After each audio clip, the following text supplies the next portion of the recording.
I pissed a man off by having basic life skills. I live in an apartment right above a bar, so obviously I go for a drink somewhat regularly. I get hit on quite a bit, flex, but usually people pick up on my lack of interest rather quickly. I'm not rude or disrespectful by any means, but my body language is closed off and I don't give much to the conversation. Not because I don't want to meet people or make friends, but because it's pretty easy to tell when someone's only intention is to sleep with me. I'm just not interested. But this one guy earlier this week was not giving up.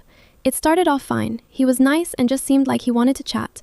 But once I made a joke about his body language coming across as nervous, rubbing his own arm, taking long pauses before saying anything, avoiding eye contact, etc., he completely switched up. I thought the nervousness was endearing. The flip to total fuckboy was not. All of a sudden he was grab-ass touchy, tried to hug me a few times, and talked over me, like would ask me a question and then interrupt when I tried to answer. Eventually, he asked to kiss me, and I said no, but he was adamant that he wouldn't be able to sleep that night if he left without knowing what my lips feel like. I had friends at the other end of the bar keeping an eye on me, so I knew I was safe no matter what, and I felt comfortable rejecting him.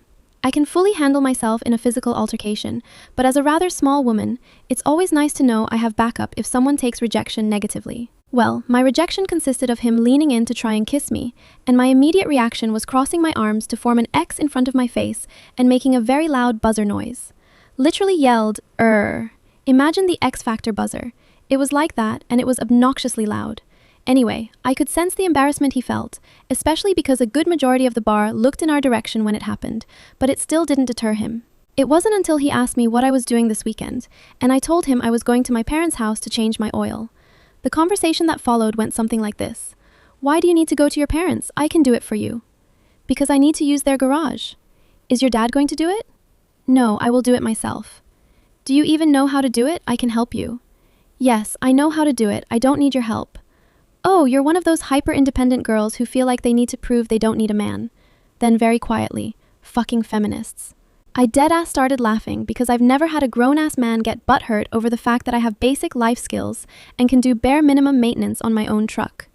Changing the oil is probably one of the easiest and most straightforward tasks, second to replacing bulbs.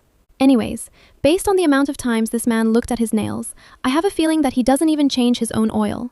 Update: the oil change was a success.